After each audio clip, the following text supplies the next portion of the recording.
자, 그러면 이제 이번 시간에는 여러분들과 ohm의 법칙과 저항에 대해서 알아볼 거예요. 근데 여러분들이 이 부분을 잘 이해를 하고 있으면 여러분들이 전기 회로를 이해를 할 때 상당히 많이 도움이 될 거예요. 그만큼 중요한 부분이기 때문에 여러분들이 이번 시간에 개념 자체를 잘 정리들을 이렇게 해놓길 바래요. 자, 그러면 먼저 우리는 먼저 저는 여기를 어떻게 설명을 할 거냐면 다음과 같이 이렇게 설명을 할 거예요. 먼저 여러분들한테 ohm의 법칙에 대해서 시대적 배경부터 시작을 해서 ohm이 도대체 어떻게 실험을 해서 ohm의 법칙을 도출을 해냈을까 하는 이 부분에 대해서 먼저 설명을 이렇게 해주고, 그리고 나서 여러분들한테 저항에 대한 개념에 대해서 설명을 해줄 거예요. 저항에 대한 개념에 대해서 설명을 해주고, 그리고 저항과 비저항 사이의 관계에 대해서 여러분들과 같이 한번 눈해보고, 그리고 또 하나 저항과 비저항 사이의 관계를 한번 우리가 이미 배워서 알고 있는 식을 바탕으로 해서 여기를 한번 증명을 해볼 거예요. 자, 그러면 도대체 무엇을 한다라고 하는 거를 여러분들이 이제 잘 이해를 했을 거예요. 자, 그러면 이제 한번 시작들을 해보죠. 자, 그러면 먼저 여기에다가 첫 번째 ohm의 법칙에 대해서 잠깐 생각을 해보죠.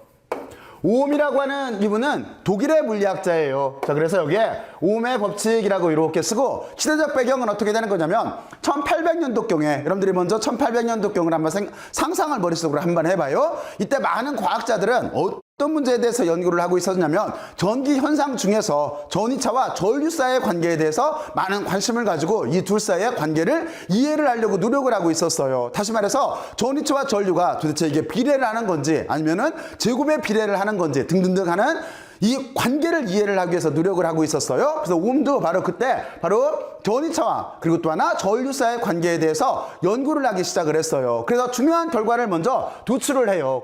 그러니까 그건 무슨 얘기냐면 여기다 간단하게 말로 쓰면은 일단 개념 자체는 이렇게 되겠죠. 우리는 그러니까 전류라고 하는 거하고 그리고 또 하나 전이차 사이에 도대체 어떤 관계가 있나 하는 거에 대해서 이렇게 생각을 해보고 있다가 ohm이 중요한 결과를 하나를 도출을 해요. 그건 뭐냐면 다음과 같은 내용이에요. 뭐냐면 전류라고 하는 거하고 전이차 사이에는, 전이차를 델타 V로 쓸게요. 다음과 같이 이렇게 비례를 한다라고 하는 이 개념을 이렇게 하나를 찾아내요. 자, 그리고 여기에 있는 식을 우리가 일단은 첫 번째 식이니까 1번이라고 이렇게 쓸게요. 자, 그러면 여러분들은 여기까지 어떤 결과가 도출이 됐다라고 하는 걸 이해를 하겠죠? 자, 그러면 이렇게 놓고 나서 물리학에서는 어떻게 하면 돼요? 맞아요. 여기가 비례한다라고 되어져 있기 때문에 여기를 실험을 통해서 검증을 해서 여기를 등호로 바꿔놓고 거기에 필요한 비례 상수를 찾고 그 비례 상수에 대해서 의미를 부여를 하면 되는 거예요. 자, 그러면 여러분들은 ohm이 찾은 다음과 같은 이 결론을 이제 여기를 등호로 바꾸기 위해서 실험을 구사를 하면 돼요. 그러면 실험은 지금 할 수가 없으니까 우리는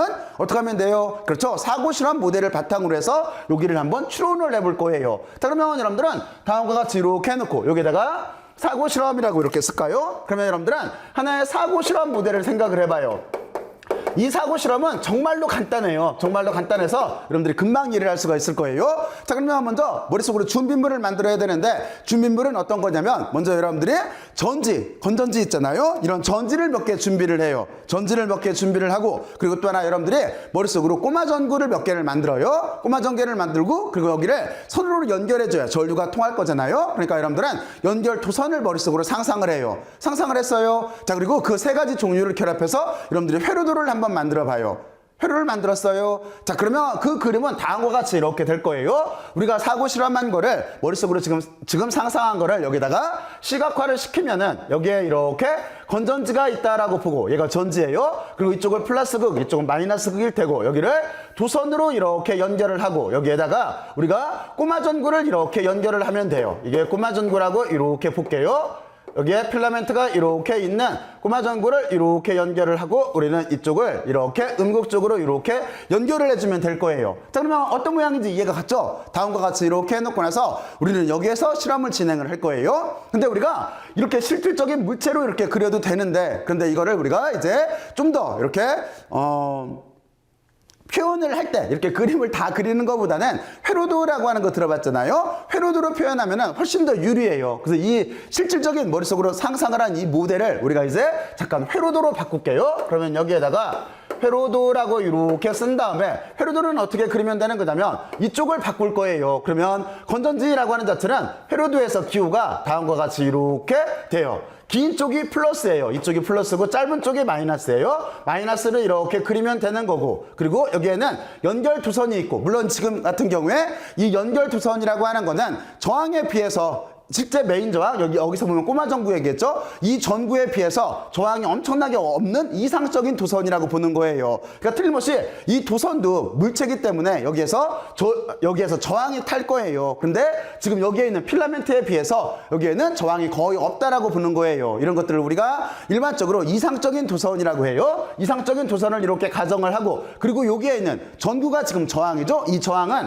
어떻게 그리면 되는 거냐면 여기에다가 이렇게 톱니 모양으로 다음과 같이 이렇게 그려주면은 이게 저항이 되는 거예요. 얘가 저항이에요. 이렇게 회로도로 그려놓으면은 우리가 다루기가 훨씬 더 편해요. 그러면 이렇게 우리가 이제 사고 실험 모델을 통해서, 그리고 또 하나 회로도로서 다음과 같이 이렇게 그림을 단순화를 시켰어요. 자, 그리고 나서 우리는 어떤 생각을 해봐야 되는 거냐면, 이렇게 해놓고 나서 이제 실험 방법에 대해서 생각을 해봐야 돼요. 실험 방법을 여기다 간단하기 때문에 그냥 몇 가지만 이렇게 쓸게요. 그러면 실험 방법은 이 회로도에서 보면은 몇 가지 조건을 바꿀 수가 있을까요? 아까 도선은 이상적인 도선이라고 했기 때문에 여기는 변화시킬 필요가 없는 거고, 그러면 우리는 어떻게 바꿀 수가 있겠어요? 첫 번째는 여러분들은 여기에 있는 전지의 개수, 그렇죠? 바로 이 부분을 이렇게 바꿀 수가 있을 거예요. 첫 번째, 이쪽을 변화시키면서 실험을 할 수가 있을 거고, 그리고 두 번째는 이쪽에 있는 저항을 바꿀 수가 있을 거예요. 그래서 다음과 같이 이렇게 두 번째, 저항을 변화시켜가면서 실험을 할 수 있다라고 하는 거를 이 회로도를 통해서 직관적으로 이해를 할 수가 있을 거예요. 자, 그러면 우리는 이렇게 해놓은 다음에 이제 여기에서 어떤 생각을 하면 되는 거냐면, 첫 번째, 이쪽에 있는 거, 다시 말해서 첫 번째, 여기에서 우리가 전압을 바꿀 수가 있어요. 여기 전지가 곧 전압인 거잖아요. 그러니까 우리는 여기에서 전압을 변화시킬 수가 있어요. 전압을 변화시킬 수 있다라고 하는 이 얘기는 무슨 얘기냐면, 전압을 변화시킬 수 있다는 거는 전지를 하나만 놓을 수도 있고, 연결해서 두 개를 놓을 수도 있고, 또는 세 개를 놓을 수도 있고, 이렇게 전지를 변화시킬 수 있다는 소리예요. 다시 말해서 전이차를 바꿀 수가 있다는 소리예요. 그러면서 우리는 전지를 변화시켜가면서 도대체 지금 무엇을 측정하려고 하는 거예요? 그렇죠? 우리 관심은 이거예요. 여기에 있는 전압과 전류 사이의 관계이기 때문에 지금 있죠? 전압을 바꿔가면서 우리는 전류를 측정하려고 하는 거예요. 다시 말해서 전압의 변화를 이렇게 줘가면서 우리는 전류를 측정을 해보는 거예요. 그러면 이때 전류라고 하는 거는 어떻게 측정할 수가 있겠어요? 물론 지금 현대에는 멀티미터라고 하는 이 장비를 이용을 해서 쉽게 전류를 이렇게 측정할 수가 있어요. 그리고 틀림없이 우리가 여기에 있는 전압을, 그러니까 건전지의 개수를 바꾸게 되면은 여기에 있는 저항이 지금 꼬마 전구라고 한다면 불빛의 세기가 달라질 거예요. 밝기가 달라질 거예요. 그렇잖아요? 바로 이런 식으로 우리는 실험할 수 있다라고 하는 거를 머릿속으로 상상할 수가 있을 거예요.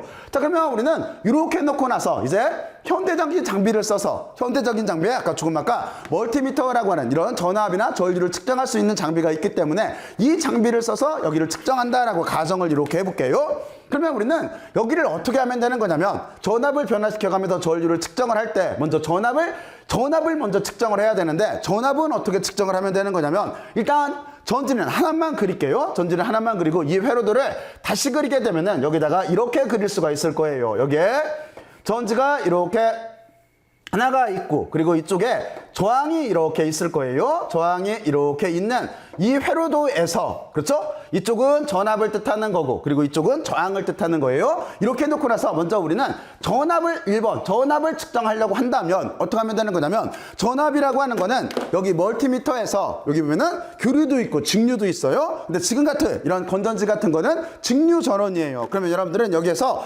직류 쪽으로 이렇게 맞추면 돼요. 지금 제가 가지고 있는 멀티미터에서는 한시 방향으로 여기에는 모드를 맞춰주면 되겠네요. 그래 놓고 여기를 어떻게 하면 되는 거냐면, 그래 놓고 물론 여기 스위치를 켜야 되겠죠? 한 다음에 여기 단자라고 해요. 단자를 이렇게 찍어주면 돼요. 여기 멀티미터를 놓고 나서 이 단자를 이렇게 측정하게 되면은 우리가 전압을 측정할 수가 있어요. 다시 말해서 건전지가 있다라고 한다면 건전지 사이의 양쪽 끝을 이렇게, 물론 여기를 손으로 잡으면 안 돼요. 사람 손도 저항이기 때문에 이렇게 양쪽 끝을 측정을 하게 되면은 우리는 전압을 측정할 수가 있는 거예요. 이해갔죠? 자, 그래서 다음과 같이 해서 우리가 전압을 측정하고 싶으면은 여기에다가 멀티미터를 어떻게 연결을 하면 되는 거냐면, 여기에 단자를 이렇게 찍어서 여기를 이렇게 놓고 나서 멀티미터는 전압을 측정하기 때문에 여기다 V라고 이렇게 그릴게요. 다음과 같이 이렇게 해서 우리는 전압을 측정할 수가 있어요. 자, 그리고 두 번째는 우리가 이때 전류의 변화를 측정을 해야 돼요. 그래서 여기 두 번째, 전류를 측정을 하려면 전류는 어떻게 생각을 하면 되는 거냐면, 전류는 물이 흘러가는 거하고 똑같아요. 그러니까 여러분들은 물기를 만들어 주면 돼요. 그러니까 무슨 얘기냐면, 여기에서 지금 전류를 측정하고 싶으면은 전압을 측정할 때는 단자를 이렇게 찍으면 되지만 전류를 측정을 할 때는 회로 안으로 들어가야 돼요. 그래서 여러분들은 이 회로 안으로 들어가서 여기에다가 여기를 조금만 아래쪽으로 내려 그릴게요. 이렇게 해놓고 나서 여러분들은 여기에다가 전류는 암페어니까 이렇게 A로 쓸게요. 이렇게 안쪽으로 회로들을 넣어주면은, 그러니까 도선 사이를 이렇게 끊고 나서 여기 있는 멀티미터를 가지고 이쪽 도선에다가 여기 멀티미터에 탐침을 연결을 하고, 그리고 이 안에 이렇게 넣어주게 되면은, 그러면은 물길이 쭉 흘러와서 저항을 통과한 다음에 다시 이쪽에 빨간 색깔 선으로 들어가서 여기 있는 멀티미터를 통과한 다음에 검은색 쪽으로 전류가 나가겠죠. 바로 이런 식으로 연결을 해주면 되는 거예요. 이렇게 연결을 해서 우리는 다음과 같이 이렇게 전압과 전류 변화를 측정을 할 수가 있어요. 물론 여기는 지금 우리가 현대 장비를 이렇게 이용을 해서 측정을 한 거예요. 멀티미터를 이용해서. 자, 그래서 다음과 같이 우리는 측정할 수 있다라고 하는 걸 이해를 했고, 자, 그러면 이제 우리가 측정하려고 하는 본 목표로 와야 되겠죠. 우리는 이렇게 측정을 해서 도대체 무엇을 측정하려고 했었어요? 그쵸? 이렇게 한 다음에 우리는 전이차와 전압 사이의 관계를 측정을 하면 돼요. 물론 여기 전압이라고 하는 자체는 이제 건전지를 늘려주면서 측정을 하면 되겠죠. 그때 전류의 변화를 측정을 하면 될 거예요. 자, 그러면 다음과 같이 이렇게 실험을 구사를 한 다음에 그 뒤에는 어떤 걸 해야 돼요? 그 뒤에는 맞아요. 이렇게 실험이 구사가 됐다라고 한다면 우리는 그 뒤에 무엇을 해야 되는 거냐면 여기서 나온 결과를 그래프로 그려주면 되는 거예요. 그래서 여기를 실험 결과를 그냥 그래프로라고 쓸게요. 그래프로 이렇게 표현을 해주면 되는 거예요. 그랬을 때 어떤 그래프가 나왔냐면 여러분들은 여기를 이렇게 보게 되면은 우리가 이쪽을 전압이라고 하는 V로 이렇게 잡고 이쪽을 Y축을 전류로 이렇게 잡았을 때 그래프가 어떻게 나왔냐면 이렇게 비례하는 꼴이 나왔어요. 그리고 이게 R분의 1꼴이에요. 1꼴로 이렇게 나왔어요. 자, 그러면 여러분들은 다음과 같이 이렇게 실험을 했고 실험을 그래프로 그렸을 때 다음과 같이 이렇게 비례하는 그래프가 나왔다라고 하는 것까지 이렇게 봤어요. 그러니까 다시 말해서 이게 실험 데이터인 거예요. 그러면 이 뒤에는 어떻게 하면 되겠어요? 이 뒤에는 순서가 다음과 같이 하면 되는 거죠. 이렇게 나왔다라고 한다면 이제 이거를 어떻게 하면 돼요? 그렇죠. 이 그래프를 분석을 해서 수식으로 표현해 주면 되는 거잖아요. 그러니까 여기를 수식으로 표현이라고 이렇게 쓸게요. 수식으로 표현이라고 이렇게 쓰게 되면은 우리는 이거를 이제 여기에 있는 그림을 이렇게 수식으로 표현하면 돼요. 지금 여기를 측정한 거를 전류를 측정한 거를 이렇게 실험 결과를 그래프로 그렸다라고 한다면, 그렇죠? 그러면 다음과 같이 이렇게 되어져 있을 때 우리는 여기를 수식으로 표현을 하게 되면은 수식은 어떻게 쓰면 돼요? 여기에는 1번식을 이용을 하면 되겠죠. 그렇죠? 바로 그래서 우리는 여기 일식에서 어떻게 쓸 수가 있냐면 이제 저쪽에서는 여기가 비례값이었는데 이 실험을 통해서 등호를 바꿀 거예요. 그러니까 일식에서 우리가 쓰게 되면은 등호로 이렇게 바꾸고, 그리고 이쪽은 원래 전이차와의 관계를 알고 싶었고, 그리고 이게 비례상수가 들어가게 되는데 그게 R분의 1꼴로 다음과 같이 이렇게 들어간다라고 하는 거를 우리가 알 수가 있어요. 이거를 우리가 이식이라고 이렇게 쓸게요. 자, 그러면 여러분들은 이제 여러분들이 많이 봤던 모양대로 이렇게 되고 있다라고 하는 걸 알 거예요. 왜 그러냐면 여기에서 우리가 오메 법칙이라고 하는 걸 쓰게 되면은 여기에 오메 법칙의 가장 기본적인 모델을 이렇게 쓰게 되면은 이 식에서 이쪽은 전이차인데 우리가 여기를 절대 전위를 바꿀게요. 그러면 기호는 어떻게 쓸 수가 있냐면 절대 전위를 바꾸면 그냥 V로 쓰면 되는 거고 이쪽을 넘겨주면 되는 거니까 여러분들이 V 이꼴 R이라고 하는 여러분들이 잘 알고 있는 이렇게 오메 법칙에 대한 식이 나왔다라고 하는 걸 알 수가 있어요. 그리고 여기를 우리가 3번으로 이렇게 써줄게요. 자, 그러면 여러분들은 여기까지 이해가 갔죠? 자, 그리고 나서 우리는 어떤 생각을 해봐야 되는 거냐면 이제 첫 번째 여기에서 우리는 다음과 같이 이렇게 전압을 변화시켜가며, 그렇죠? 여기에 건전지의 개수를 바꿔가면서 전압과 전류를 측정해서 그래프를 만들고 그 그래프를 이용을 하고, 그리고 여기에 우리가 추론한 이 식을 이용을 해서 다음과 같이 이렇게 오메 법칙의 기본 형태를 찾아냈어요. 자, 그런데 또 하나 바꿀 게 있었어요. 또 하나 바꿀 건 뭐냐면 여기에 있는 저항값이었었어요. 그렇죠? 그래서 두 번째 또 하나를 실험을 해봐야 돼요. 그럼 여기다가 2번이라고 이렇게 쓸게요. 여기서 말하는 2번은 바로 요거예요. 요 저항값. 그러면 저항이라고 하는 거는 뭐예요? 저항이라고 하는 거는 물질이죠. 그러니까 다시 말해서 여기가 물질의 종류를 바꾸면서 측정할 수가 있어요. 그래서 이쪽을 우리가 물질의 종류 변화라고 이렇게 쓸게요.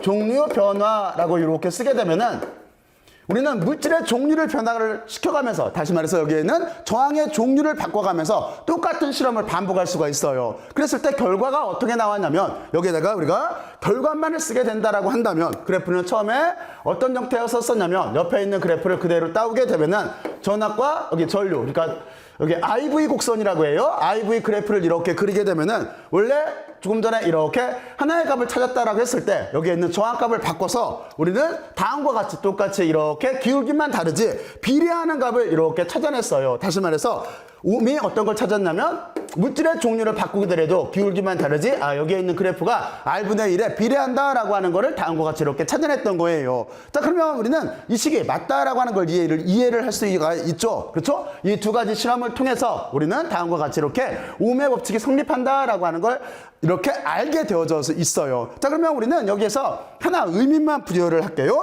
그러면 먼저 여러분들은 잘 알고 있겠지만 이제 물리량으로서 얘기를 하면은 V라고 쓴 거는 어떤 물리량이에요? 그렇죠? 이거는 전압이라고 하는 거예요. 여기가 전압이에요. 그러면 I는 어떤 거예요? I라고 하는 자체는 여기는 전류를 뜻하는 거예요. 여기가 전류. 그리고 여기는 R은 뭘 뜻해요? 그렇죠? 여기는 우리가 저항이라고 하는 거죠. 저항이라고 이렇게 쓸게요. 그러니까 전압이라고 하는 거는 전류와 저항의 곱으로서 표현된다라고 하는 걸 알 수가 있어요.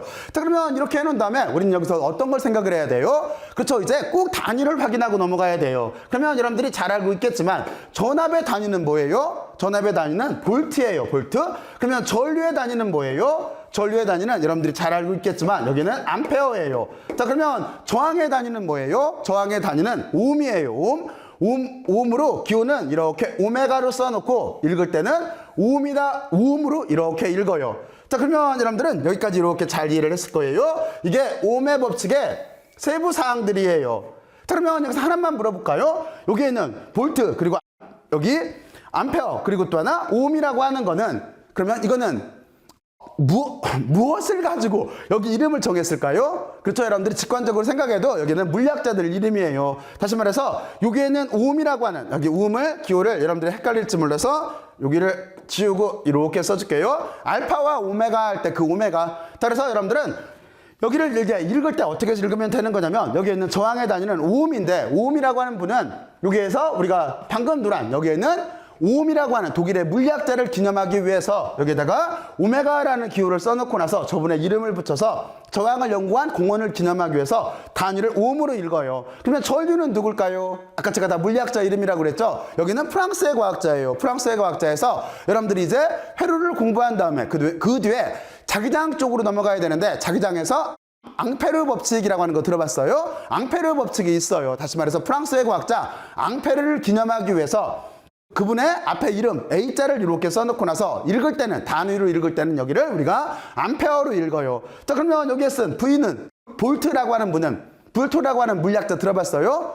실제는 여기도 물리학자 이름이에요. 실제는 볼타예요. 볼타. 여러분들이 볼타 전지 들어봤잖아요. 이탈리아의 과학자, 이탈리아에 처음으로 전기를 축전할 수 있는 방법을 찾아냈던 볼타 전지를 만들었던 그 볼타를 기념하기 위해서 볼타에서 A자는 빼고 여기를 읽을 때 볼타를 기념하기 위해서 써놓고 나서 읽을 때는 볼트를 읽어요. 그렇게 다 이렇게 과학자의, 물리학자의 이름으로 여기 단위가 구성이 되어 있다라고 하는 것까지 여러분들은 이렇게 이해를 하고 있으면 될 거예요. 자, 그러면 우리는 기본적인 오음의 법칙의 기본 꼴에 대해서 다음과 같이 이렇게 이해를 했어요. 자, 그러면 이제 여기서부터 이제 무엇에 대해서 생각을 해봐야 돼요? 그렇죠? 어떤 거에 대해서 생각을 해봐야 되는 거냐면 지금 여기가 번호가 여기를 로마자 1번, 로마자 2번으로 썼기 때문에 여기하고 헷갈리네요. 그러면 여기를 우리가 그냥 이렇게 아라비아 숫자 1번으로 쓸게요. 그러면 이제 우리는 두 번째로 가서 이쪽에서 어떤 걸 생각을 해본다고 그랬냐면 저항에 대해서 생각을 해보야 된다라고 했기 때문에 여기에서 이제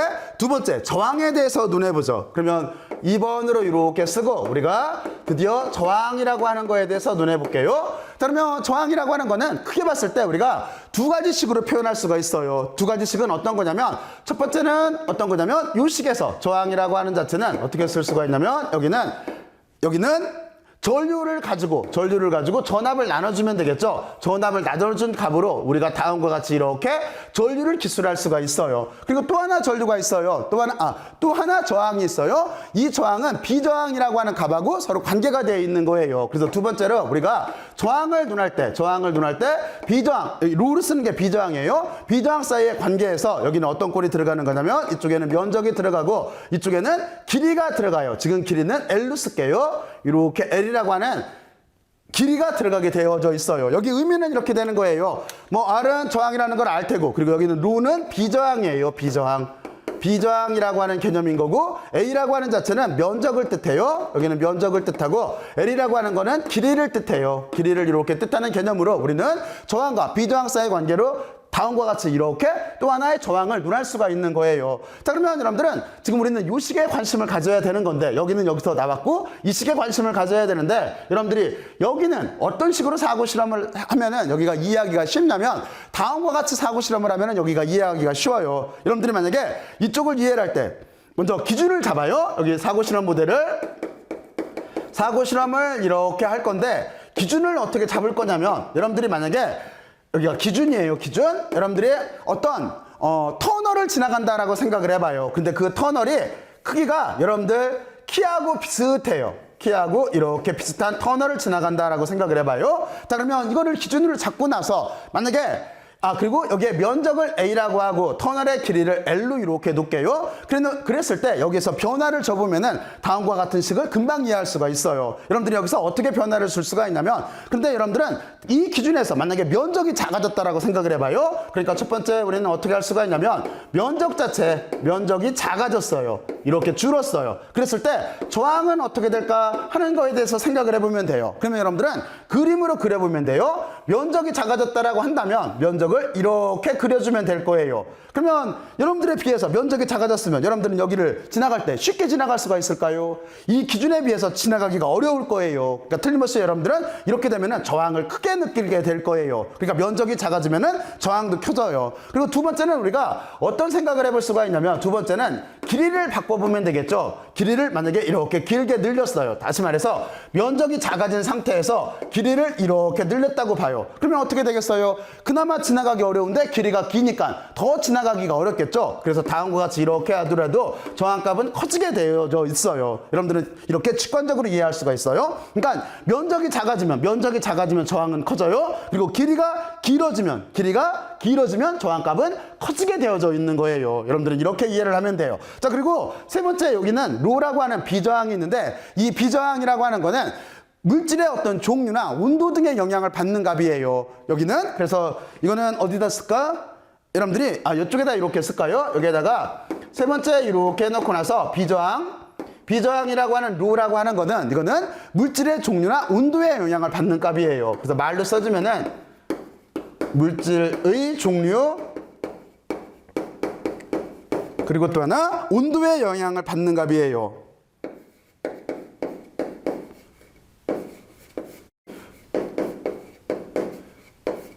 영향받음이라고만 이렇게 쓸게요. 받는 값으로 이렇게 되어져 있어요. 음자예요. 그래서 여러분들은 다음과 같이 이렇게 세 가지를 이용을 해서 여기 저항과 비저항 사이의 관계를 이렇게 눈할 수가 있어요. 그래서 여러분들은 여기에는 사고실험 모델을 하나 머릿속으로 생각을 해둬요. 그러면 여기를 직관적으로도, 증명 없이 직관적으로도 이렇게 쓸 수가 있어요. 그렇죠? 자, 그리고 여기서 한 가지를 생각을 해보면은 어떻게 되어 있는 거냐면, R이라고 하는 어디쯤에다 쓸까? 이쯤에다 쓸까요? R이라고 하는 저항이라고 하는 거는, 이거는 여러분들이 여기는 물체의 성질이에요. 여기는 물체의 성질. 물체라고 하는 자체는 뭔가 단일로 구성이 되어 있다라고 하는 거잖아요. 단일 원자로 구성이 되어 있는 거. 그런데 로라고 하는 여기가 비저항이에요. 비저항이라고 하는 거는, 이거는 물질의 성질이에요. 이거는 물체가 아니라 물질의 성질이에요. 물질의 성질이라고 이렇게 쓸게요. 이렇게 하나를 구별해 놓으면은 좀 더 이해가 잘 될 거예요. 자, 그러면 여러분들은 직관적으로 여기 있는 저항과 비저항과 길이와 면적 사이의 관계에 대해서 이렇게 논했어요. 자, 그러면 이제 무엇을 할 거냐면, 여기에 있는 이 식을 이제 정말로 이렇게 나오나 하는 거를 이 사고실험 모델이 아니라 우리가 직접 한번 증명을 해보죠. 자, 그러면 이쪽에서 이렇게 빼올까요? 여기에 있는 요 식에 대해서 한번 이거 어떻게 박스로 못 그리겠네요. 그냥 이렇게 뺄게요. 여기를 한번 이제 실제로 이렇게 되나 하는 거를 우리가 증명을 한번 해보죠. 증명을. 자, 그러면 증명은 어떻게 하면 되는 거냐면 여러분들이 알고 있던 식들을 조합을 해서 여기를 증명할 수가 있어요. 그러면 여러분들은 첫 번째 어떤 식을 알 수가 있냐면 여러분들이 전 시간에 우리는 전류 밀도라고 하는 걸 증명을 했어요. 전류 밀도. 여기는 다시 증명하지 않을게요.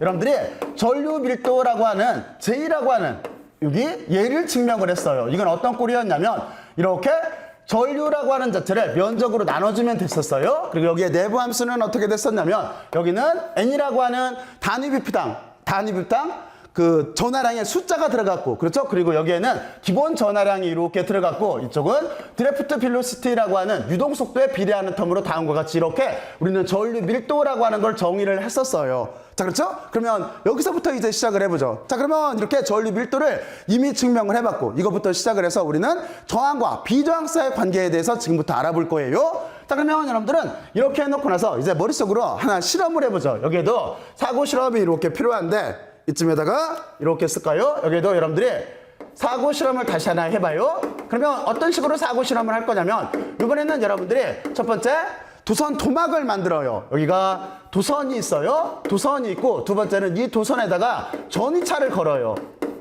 전이차를 이렇게 인가를 했어요. 그리고 나서 여러분들이 질문을 해보는 거예요. 어떻게 질문을 하는 거냐면 틀림없이 도선에 전이차를 가하게 되면은 전기장이 생기게 될 거예요. 그러면 이 전기장의 증가와 감소에 따라서 전류 밀도가 어떻게 변하나 하는 거에 대해서 여러분들 머릿속으로 한번 상상들을 해보세요. 여기다 간단하게 쓰면은 틀림없이 도선에 전이차를 걸게 되면은 전기장이 생길 텐데 이 전기장을 증가하거나 감소했을 때 우리가 궁금한 거는 전류 밀도가 너 어떻게 바뀌니 하는 그거예요. 그러면 여기다가 전류 밀도의 변화라고 쓸게요. 변화가 도대체 어떻게 되나 하는 거에 대해서 이렇게 관심을 한번 가져봐요. 자, 그러면 이 결과는 어떻게 될 것 같아요? 여러분들이 결과는 여기는 여러분들이 직관적으로 생각을 하게 되더라도 틀림없이 전류 밀도와 전기장 사이에는 비례하는 관계가 될 거예요. 그래서 우리가 그거를 그대로 기호를 쓰게 되면은 다음과 같이 이렇게 전류 밀도와 여기를 비례값으로 쓸게요. 전기장이라고 하는 거는 비례한다라고 하는 이렇게 결과가 나올 거예요. 여기를 벡터로 쓰는 거는 원래는 여기가 벡터예요. 왜 그러냐면 여기에 유동 속도라고 하는 게 들어가져 있기 때문에 이게 벡터잖아요. 속도기 때문에. 그래서 여기는 전류 밀도는 그 스칼라 값이 아니라 벡터 값이에요. 그래서 지금은 일단은 이렇게 벡터 값으로 쓸게요. 자, 그리고 나서 여러분들은 여기를 일반화를 시킬 수가 있어요. 어떻게 일반화를 시킬 수가 있을까요? 그렇죠? 이거를 어떻게 일반화를 시킬 수가 있냐면 여기가 비례한다니까 우리는 이거를 이렇게 바꿔 쓸 수가 있어요. 전류 밀도라고 하는 거를 실험적으로 검증을 해보면 여기에 시그마라고 하는 여기에 전도도라고 하는 개념이 들어가요. 그리고 여기에 전기장을 이렇게 써준 값으로 우리는 다음과 같이 이렇게도 표현할 수가 있어요. 여기에서 시그마를 쓴 얘는 전도도를 뜻하는 거예요. 전도도. 여러분들이 전도도라고 하는 개념 알잖아요. 도체 속에서 너 전도도 얼마나 되니? 그러니까 전하가 얼마나 잘 통하니? 하는 그걸 뜻하는 거예요. 금이나 은이나 구리 같은 것들은 전도도가 좋은 물체인 거잖아요. 바로 그 전도예요. 전기가 통하기 좋은 정도, 그 전도도를 이렇게 넣어주면은 다음과 같은 식으로 이렇게 표현을 할 수가 있고, 그리고 우리는 바로 이 식을 또 다른 이름으로 이쪽에서 이거를 오음의 법칙의 기본꼴이라고 했잖아요. 근데 이것도 오음의 법칙이에요. 그래서 여기도 우리가 오음의 법칙을 이렇게 얻을 수가 있어요. 이게 또 다른 오음의 법칙 표현꼴이에요. 다음과 같이 이렇게 얻을 수가 있어요. 그리고 여기에서 우리가 한 가지를 생각을 해봐야 돼요. 근데 실제는 여기에서 비례를 하니 물어봤을 때 여기 비례 관계에서 이거는 비례를 여기다 이렇게 쓸까요? 비례를 할 수도 있고 또 하나는 비례를 실제는 안 할 수도 있어요. 그래서 이거를 그래프로 그리게 되면은 하나 비례를 한다라고 하는 거는 이쪽에 전압과 전류 그래프를 그렸을 때 비례를 한다라고 하는 거는 다음과 같이 이런 곡선이 될 거예요. 근데 비례를 하지 않는다라고 하는 실험 결과는 어떤 게 되는 거냐면 다음과 같이 이렇게 전류와 전압 사이 곡선일 때 여기에서 그래프가 이렇게 나올 수도 있어요. 이거 대표적인 예가 어떤 거냐면 이게 여러분들이 PFP 접합 다이오드 이런 거 들어봤잖아요. 바로 그런 경우가 이렇게 비례를 하지 않아요. 여기가 접합 다이오드 같은 경우 여기를 예를 들면은 다이오드는 IV 곡선이 다음과 같이 이렇게 비례하지 않는 값으로 가요. 그래서 이건 무엇 때문에 이걸 설명을 하려고 하는 거냐면, 그래서 이쪽에서 보게 되면은 옴의 법칙으로 표현을 했잖아요. 근데 실제 실험에서는 여기가 비례할 수도 있고 다음과 같이 이렇게 비례하지 않을 수도 있어요. 그래서 여기서 말하는 이 식이라고 하는 거는 실제는 자연의 일반식은 아니에요. 여기는 자연의 일반 법칙은 아니에요. 일반 법칙이라고 쓸게요. 법칙은 아니고 단지 실험식이에요. 실험식으로 이렇게 구성이 된 건데, 그런데 우리가 이걸 관습적으로 옴의 법칙이라고 이렇게 말하는 거예요. 자, 그러면 여러분들은 여기까지 이제 기본적인 내용은 잘 이해를 했을 거예요. 자, 그러면 우리는 요 관념을, 요 식을 이용을 해서 우리는 이제 무엇을 구할 거냐면 저항과 그리고 또 하나 비저항사의 관계를 이해를 해보죠. 자, 그러면 우리는 식 자체를 여기에서 요거를 우리가 이렇게 놨을 때 여기는 저항에 대한 기본식이니까 숫자는 빼고 여기를 3번으로 썼으니까 여기를 4번으로 이렇게 쓰고 여기를 우리가 5번으로 이렇게 쓸게요. 5번으로 쓰게 되면은 우리는 4번과 5번식에서 어떤 경우가 어떻게 놓을 수가 있냐면 여기에 4, 9, 5를 이렇게 같다라고 놓을 수가 있겠죠. 그러면 여기에 전류 밀도 입장으로 이렇게 쓰면은, 그리고 지금은 크기로만 쓸게요. 이쪽을 어떻게 쓸 수가 있냐면 이쪽은 하나는 여기 4번식에서 어떻게 쓸 수가 있냐면 전류를 면적으로 나눈 값으로 이렇게 쓸 수가 있고, 그리고 여기는 전도도에다가 전기장을 이렇게 곱한 값으로 쓸 수가 있을 거예요. 근데 여러분들은 여기서 한 가지를 알고 있어요. 어떤 걸 알고 있냐면 여러분들은 참고로 봤을 때 우리가 전기장하고 이렇게 전이차 사이에는 어떻게 하면 돼요? 여기에는 거리만을 이렇게 곱해주면 된다라고 하는 거를 우리가 전위를 공부할 때 배웠어요. 자, 그러면 우리가 여기에서 전기장을 여기다 넣어줄 수가 있겠죠? 그러니까 이쪽은 어떻게 바꿀 수가 있냐면 이쪽은 전도도가 있을 테고, 그리고 여기에는 이렇게 거리를 가지고 전이차를 이렇게 나눠준 값으로 쓸 수가 있어요. 자, 그러면 여러분들은 논리를 이렇게 전개할 수 있다라고 하는 걸 알았고, 이 식에서 이제 전류 입장으로 묶어줄게요. 여기를 전류 입장으로 이렇게 묶게 되면은 그러면 면적으로 여기를 나눠주면 되는 거잖아요. 그러니까 이쪽은 시그마가 이렇게 있을 테고, 그리고 이쪽은 이렇게 거리가 있을 테고, 면적이 이렇게 될 테고, 그리고 델타 V를 뒤쪽으로 이렇게 빼줄게요. 그리고 나서 여러분들이 이 부분, 가로친 부분을 이렇게 보게 되면은 여기는 우리가 어떻게 놓을 수가 있어요? 그렇죠. 여기는 우리가 여러분들이 처음에 정의를 할 때 여기 2번식에서 보면은 다음과 같은 꼴인 거죠. 그렇죠? 그래서 여기는 우리가 어떻게 놓을 수가 있냐면 이쪽은 2번식에서 보면은 전류라고 하는 자체는 여기가 R분의 1꼴이 이렇게 되고 이쪽에 전이차 꼴이 있어요. 그래서 우리가 요거를 이렇게 비교를 해서 여기를 비교를 해봐요. 비교를 이렇게 해서 우리가 저항의 입장으로 쓸 수가 있어요. 여기 탁자에 전자탁자가 있어서 걸릴지 몰라서 그걸 약간 위쪽으로 쓸게요. 이 결과에 의해서 우리가 구하려고 하는 저항이라고 하는 거는 어떻게 쓸 수가 있냐면 이쪽에서 저항 입장으로 쓰게 되면은 여기는 로가 아니라 지금은 여기 전도도인 거죠. 그래서 여기는 어떻게 쓸 수가 있냐면 여기는 전도도분의 1로 이렇게 쓸 수가 있고, 그리고 이쪽은 면적이 있을 테고, 그리고 이쪽은 D꼴로 다음과 같이 이렇게 쓸 수가 있어요. 근데 우리가 여기에 있는 식을 간단하게 바꿀 수가 있어요. 그래서 고로를 여기다 쓸게요. 어떻게 바꿀 수가 있냐면 시그마분의 1이라고 하는 이 부분은 방금 우리가 이쪽에서 논할 때 여기서 아직 얘기를 안 했네요. 여기에는 그 비저항하고 관계가 있어요. 그래서 이쪽이 좁아서 여기다 쓰게 되면은 비저항하고 저항사의 관계에는 여기를 참고로 이렇게 보게 되면은 여기에 이쪽은 비저항이라고 하는 거는 전도도 분의 1이에요. 요 꼴이 있어요. 그래서 여러분들은 여기를 어떻게 바꿀 수가 있냐면 여기를 저쪽에 있는 비저항꼴로 바꿀 수가 있어요. 그럼 여기는 로라고 하는 비저항으로 이렇게 바꾸고 면적이 되고 거리가 되는 꼴로 다음과 같이 이렇게 저항을 다시 정의할 수가 있어요. 자, 그러면 여러분들은 이 식을 어떤 거하고 비교를 해보면 되겠어요? 그렇죠? 이 식을 이렇게 와서 여기에 있는 식하고 또 한번 이렇게 다시 한번 비교를 해봐요. 다시 한번 비교를 해보면은 우리가 사고 실험을 통해서 직관적으로 유도한 저항과 비저항사의 관계나 우리가 다음과 같이 이렇게 전류 밀도라고 하는 개념을 이용을 해서 정의를 한 저항과 비저항사의 관계나 서로 똑같이 표현된다라고 하는 걸 알 수가 있어요. 여기에 보면은 로라고 하는 비저항이 들어가고 면적이 들어가고 로라고 하는 비저항이 들어가고 면적이 들어가고, 단지 여기는 길이를 L로 쓴 거고 여기는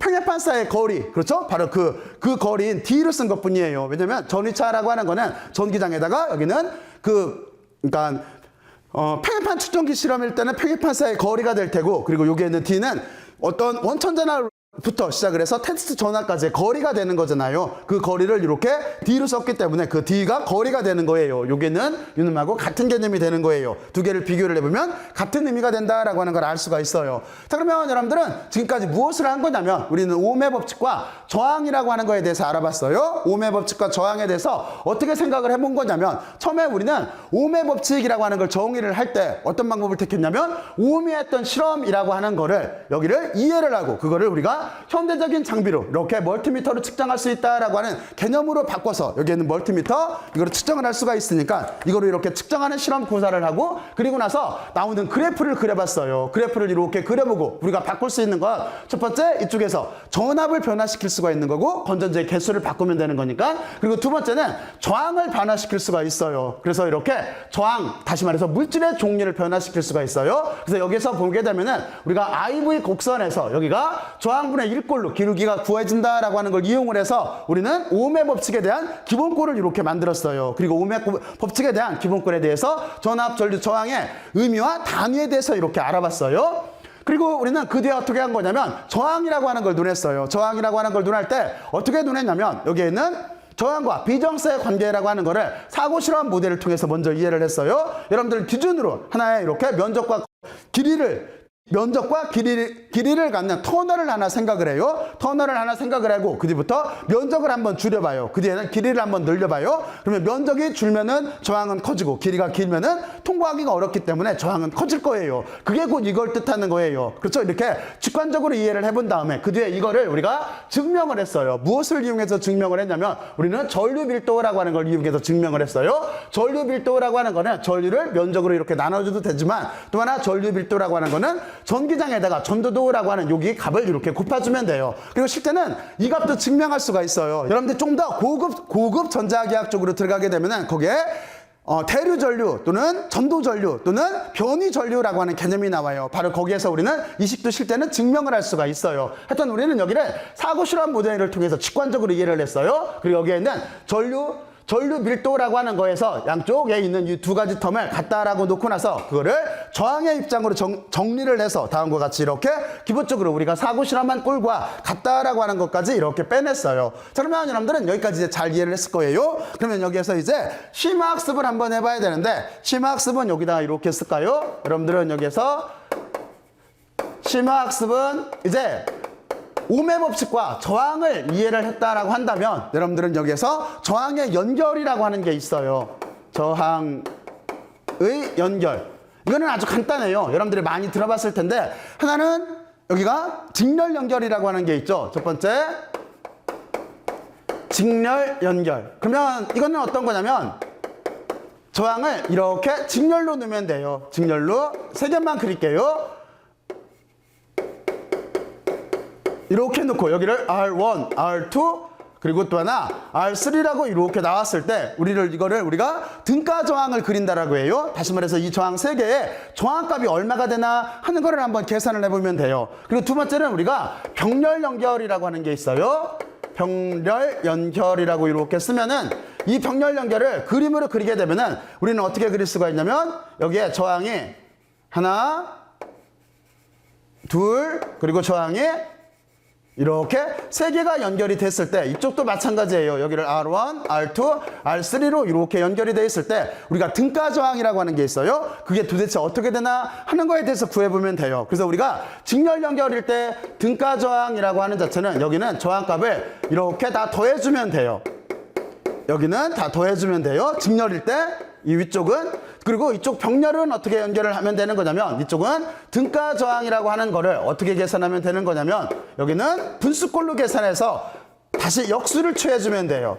이것처럼 이렇게 분수꼴로 계산을 한 다음에 이거를 역수를 취해주면 돼요. 그래서 우리는 이렇게 해서 저항을 여러분들이 직렬 연결, 병렬 연결 그리고 또 하나 세 번째가 있죠. 혼합 연결이 있겠네요. 혼합 연결이라고 하는 거는 직렬과 병렬이 섞여 있을 때 바로 이렇게 혼합 연결을 가정을 해서 여러분들이 저항값을 한번 계산을 한번 해보고 그리고 여기에서 제가 여기 보면은 등가 저항이라고 하는 개념을 이렇게 여기가 이큐밸런트에 대해서 저항에다가 EQ를 붙여줘요. 이걸 우리가 등가 저항이라고 해요. 그리고 이 등가 저항값이 왜 이렇게 되나 하는 거에 대해서 여러분들이 한번 증명들을 내보세요. 저항값을 넣어서 꼭 한번 계산을 해보고 여기에는 식도 왜 이렇게 나오나 하는 거를 증명들을 꼭 한번 해봐야 돼요. 자, 그러면 여기까지 여러분들이 오음의 법칙과 그리고 저항에 대해서 잘 이해를 했을 거라고 믿고 열심히 들어서 맞고 수고들 많이 했어요. 수고들 했어요.